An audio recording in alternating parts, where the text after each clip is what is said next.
түлек кезінде осыларына түлек дейді. Қысты көктемде наурыздың басында ортасына таман түлекке жібереді, күн жылы болса.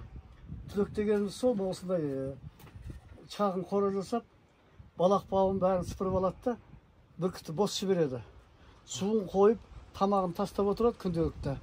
Күнделікті жаңа тамағын тастаған бүркіт жаңа сынған құйрық қанаттарын, ұлпар жүндерін семіргенін ауыстырады. Ана бәйгетті қыстың күні борлаған сияқты, жаздың күні аңшылық маусым тоқтайды, қазақ құспегілігінде бәрінде. Содан кейін осы бүркіт төлейді күзге дейін. Ана қанат құйрықтар түсіп қайта жетілу үшін 90 күн керек, 3 ай. Сонда жаңағы күзгі аңшылық маусымға тура сәйкес келеді. Күзде суық күз болғанда бүркіт ұстайды, түлектен құсқа үйіру басталады. Қайтадан балақ бауын тағып, томағасын сап, басқа тіршілігі басталады. Ұйқысын алып, қайтадан. Суын ауыстырып тұру керек 2-3 күн сайын. Әйтсе су болғанып кетеді. Қаза су ішіп, суға өзі шомылап, керегінше. Өзін-өзі тазалап отырады.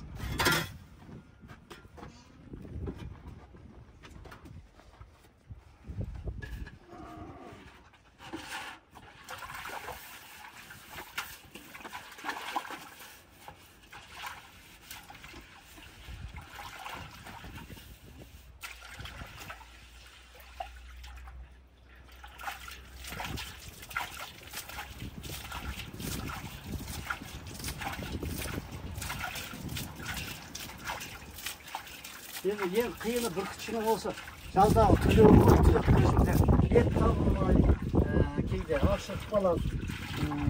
Ауылда малдың бәрі тауға кетіп қалады, жайлауға. Сөзден тамақ жоқ кезде базардан ет сатып алып кеп бересің. Ашықтырмау керек түлек кезінде.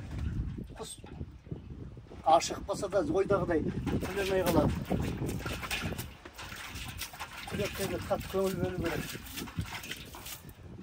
Енді ауыл болғаннан кейін елдер кейбіреулер жаңа мал ауырып балаға сондай кездерде хабарласып береді, сойып. Оны мұздатқышқа салып қоямыз да, ет бітіп қалған кездерде соны пайдаланамыз.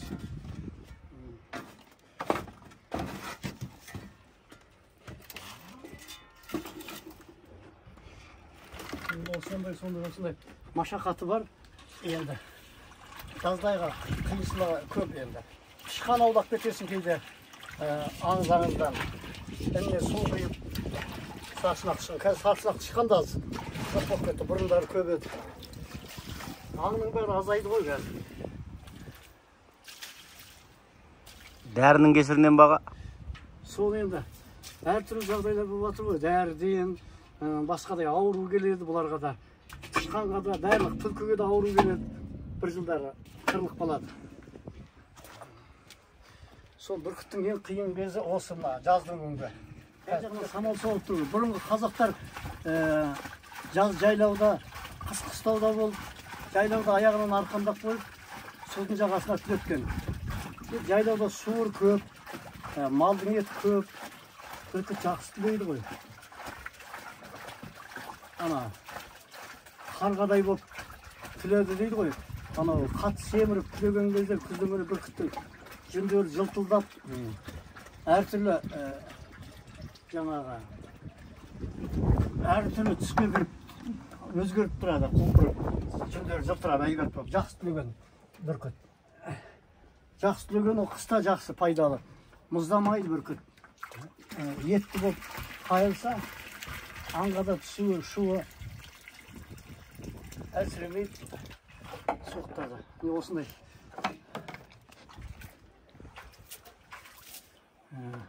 Осындай машақаттары бар. Осындайны бақтарымен шыдау керек.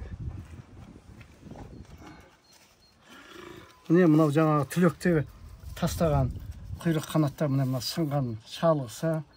Мына шалғына былтыр қыста сынған түлекке жіберетін кезде медет екеуміз бұрынғы құсбегілерден естігенбіз, мына ертің қуысын кесіп, тегістеп, ішіне бидайды бөктіріп салып, аузы мына пластилин дейді, саз балшықпен пітек қойғанбыз.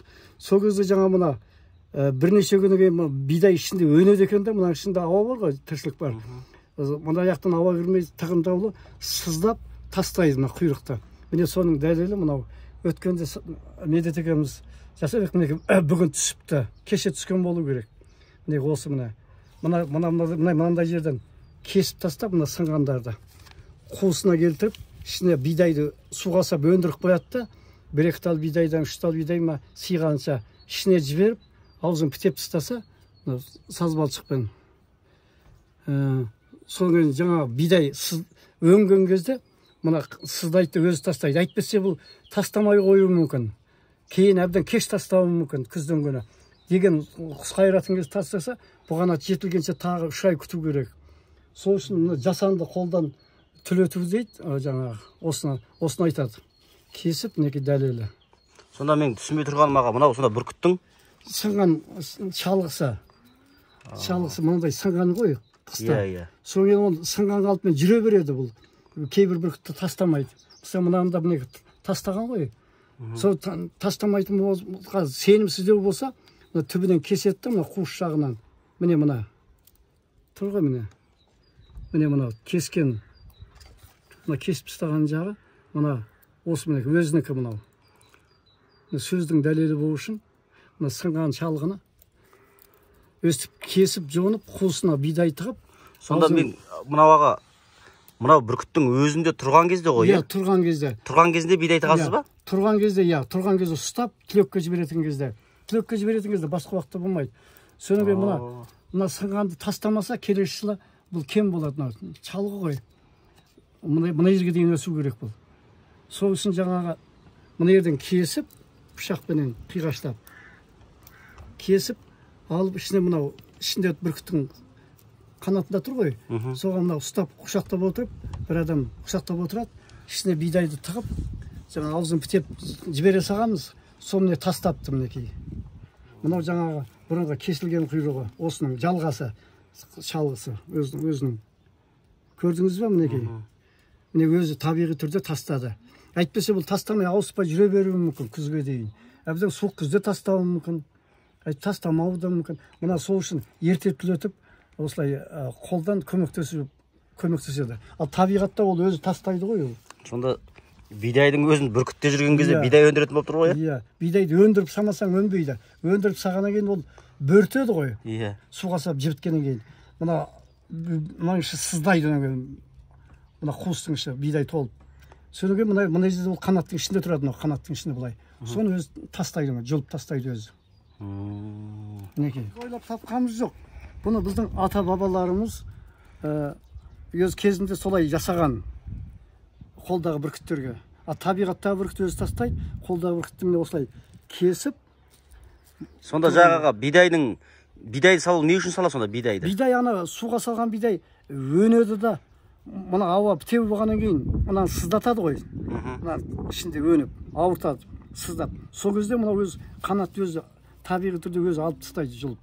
Ал сіз қолмен жұлсаңыз, ол уағы болмаған қанталап кетуі мүмкін. Қолмен жұлсаң обал. Ал кесіп тастасаң, ол тастамауы мүмкін, жүре беруі мүмкін. Міне мына сынған шалғының дәлелі. Аға деймін жағаға, бүркіттің шалғысына жағы бидай салып өндіріп, бүркіттің өзінде жүрген кезде. Соны ойлап тауып, соған көз жеткізген біздің бабаларымыздың данышпанын айтсаңыз. Данышпан ғой. Енді қазақтың бұрынғы кісілердің данышпан өте көп, соның оқымаған болғанның өзінде, бірақ соның бәрін білген.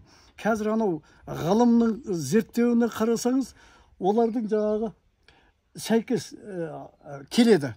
Біраз күндер айырмашылық болуы мүмкін. Бүркіттің ұядан қанша күнде жұмыртқа жарып шығатынын, қанша күнде жаңағы балапан жетіліп қара қанат болады, қанша күнде шалғысы жетіліп айқасады. Ұядан қай уақытта алу керек. Енді қанша күнде ұшып кетеді. Соға дейін сыртынан бақылап біліп отырған. Ұяға не әкеп жейді. Ұя басар, ұяға не әкеледі. Қоян, тышқанды барлық құс әкеледі.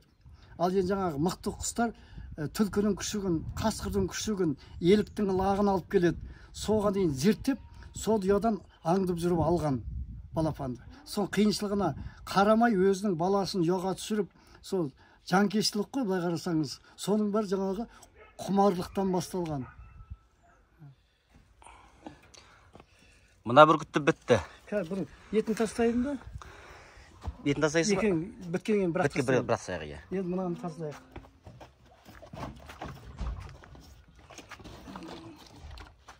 Ал мереттің бүркітін кім қарайды аға? Ол өзі қарайды. Өз жұмыста кезді ауыстырып қояды. Суын ауыстырып.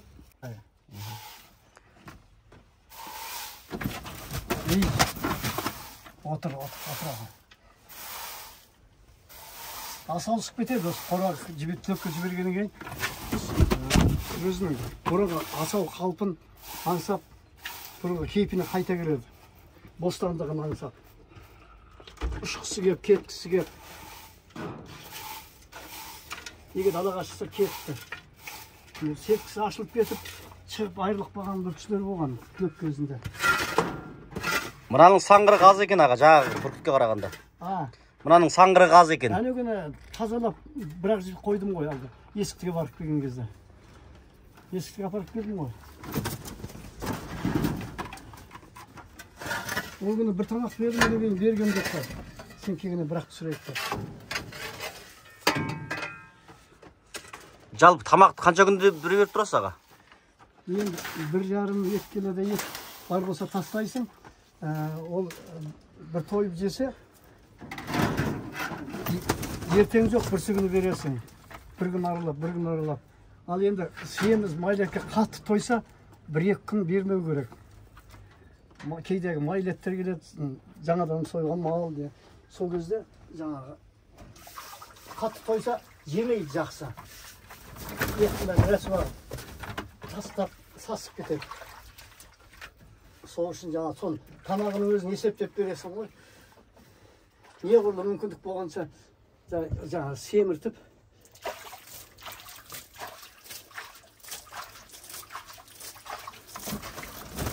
Отыр. Отыр. Ай. Отыр.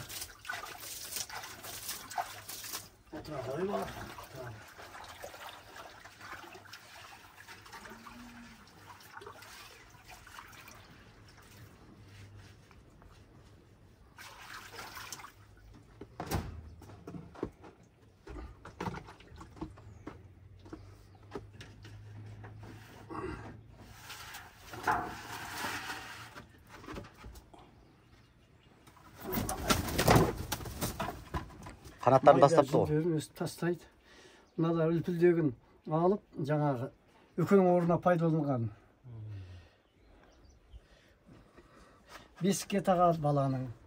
Тақияға қыздардың.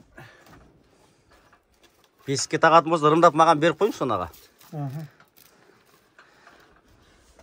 Анандай үкі кез келген жерде табыла бермейді ғой. Ал енді мына бүркіттің үкісі түлек кезіне тастайды. Сол жинап алып жаңағы. Бағай. Енді жаңағы домбыраға тағады, сүндет деген балаға тағады қазақтың. Оның да ырым-сырымдары ғой. Оның негізінде шындық бар. Көз тию, тіл тию деген сияқты.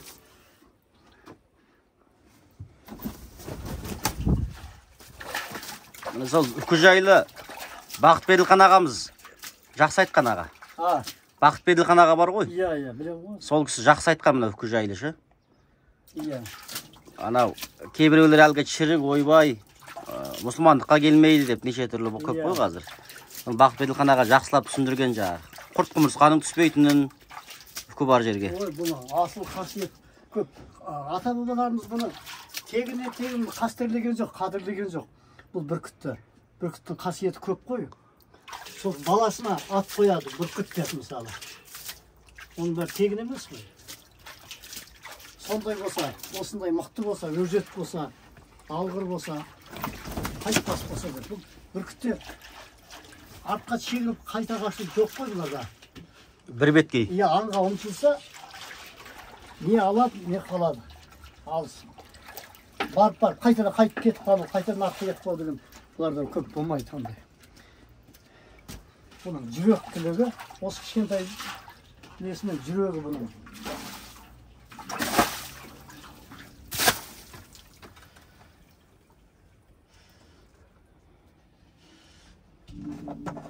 Otur. Otur. Hey.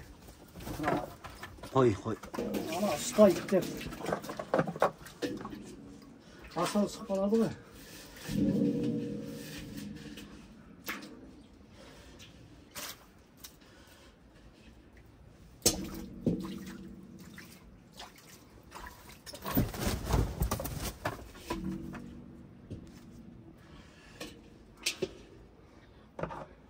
Соны андағаны суыңыз аржаннан құйсаңыз аға.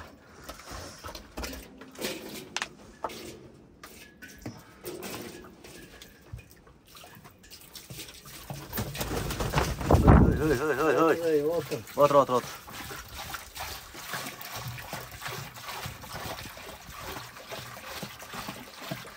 Mınadan енді ішіп ішіне түсіп, іліп ішіп, тауық сияқтыларды құстар. іліп ішіп, өнен кейін шомылады, өзіңіз тазалап, ішіне түсіп шомылады.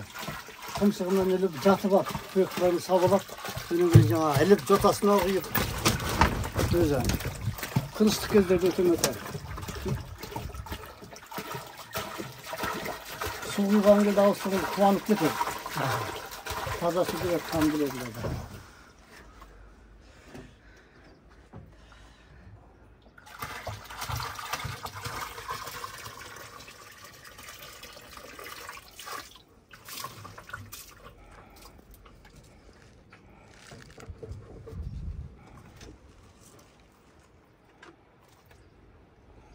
Тоған тартып атсыз баға? Иә, мына Арық тартып. Ағып неге тазаланып, мына аяғынан басады ғой мынаны. Батпақ болады. Жүреді, соны аяғы былғанады, суға түссе суды былғайды деген сияқты. Таза болып тұрған жақсы. Болды ма? Шомыла ма? Су іше маға бұл? Иә, ішеді, былай шығайық. Жақсылап байлақ ұқып тағып болмаса, шығып кетеді бұл. Шығып кетсе кетті. Қош айттым, қолым саған шош айттым. Енді еркіндікке қарай. Иә, еркіндіктің құсы ғой, бұларды еркіндікті аңсайды. Сода қыста анау түлкіге салған кезде дейм аға. Ол кезде бұл балақ бауы болғасын ба? Иә, балақ бауы қайырасың ғой. Құс қайыру деген сол ғой. Ұйқысын алып, бұрынғы өмірін ұмыттырып, жаңағы тәуелді етесің ғой өзіңе. Саған тәуелді. Тамақ асыраушысы сен, тамағын беруші сен екеніңді ұқтырасың оған. Қолдан тамақ беріп, дауысыңмен шақырып, күндізін айғайлап, дауысын болғаннан кейін сен дауысыңда әй деп кел деген кезде бірден жаңағы келеді. Сол үшін жаңа бір ай, бір жарым ай қайратын сол. Екінші уақыттың аты Бақай.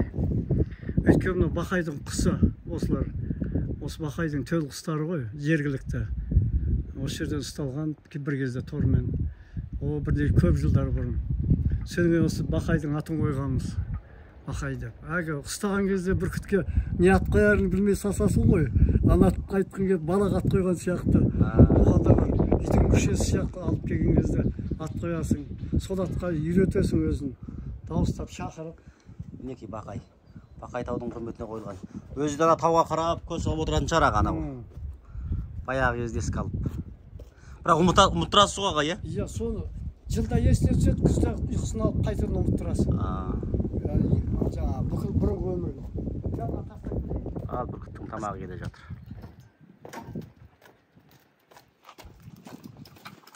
Етті ұзатқыша шығарайын күнге қойып қою керек.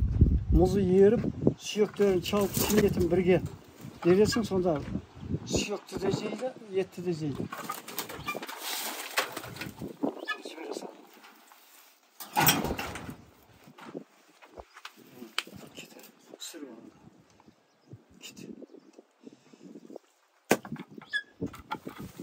Анауда, аға, етті біліп анауда не қылып жатыр. Шаңқылдай бастады.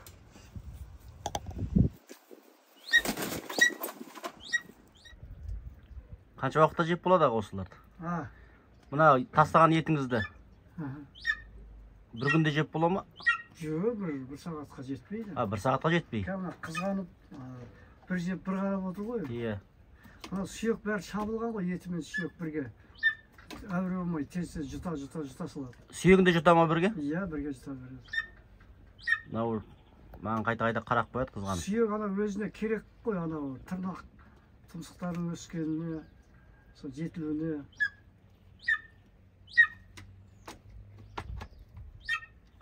Қаршыға құсқа түлек қора жасап жатырмын, қаршыған түлекке отырғызатын уақыты болды. Бүркіттен қарағанда қаршыға кешірек отырады, өйткені қаз үйрекке, сондай перелетіне құстар келеді, соған салады қазақ құсбегілері.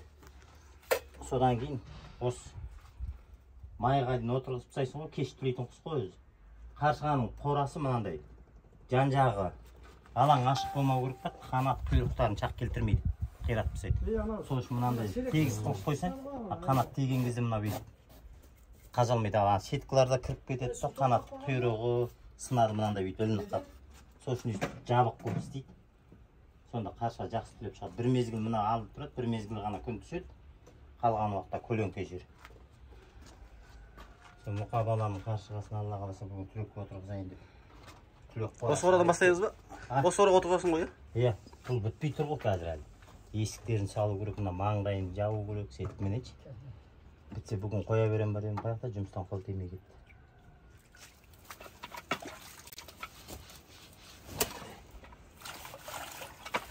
Мынау түлекте бүркітте күніне күн ара суын ауыстырып отырмаса, бұлғап тастайды да, бұның нені кішкейді буынбай қояды. Саңғырығы түсіп кетеді ішіне, еттің қалған құтқан түсіп кетеді мысалы. Су босайды да содан. Бұзылған ең бұлардың да кішкене арырақ саңғырық. Шашып жіберейін.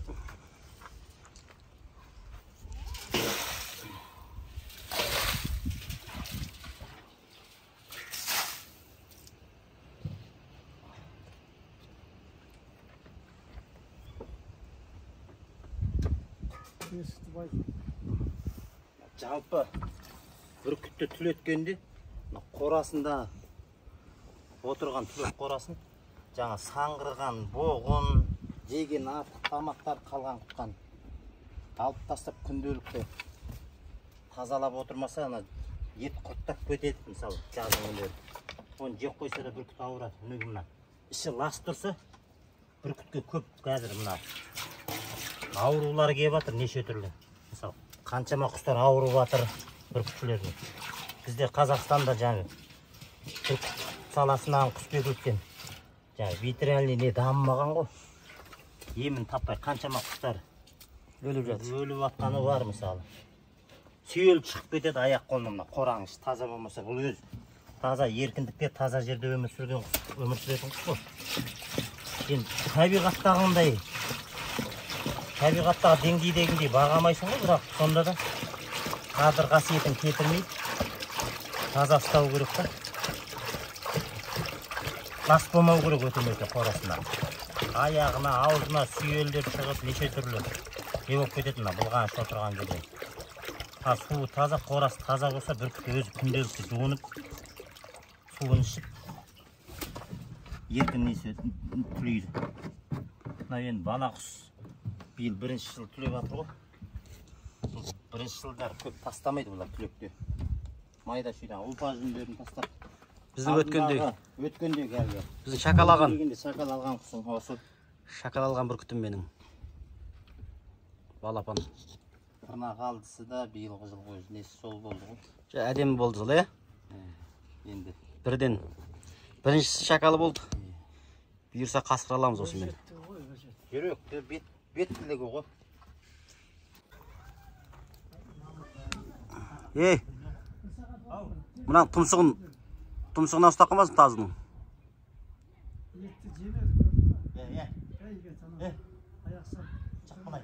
Аяқсама таз дұрыс ұстап алады.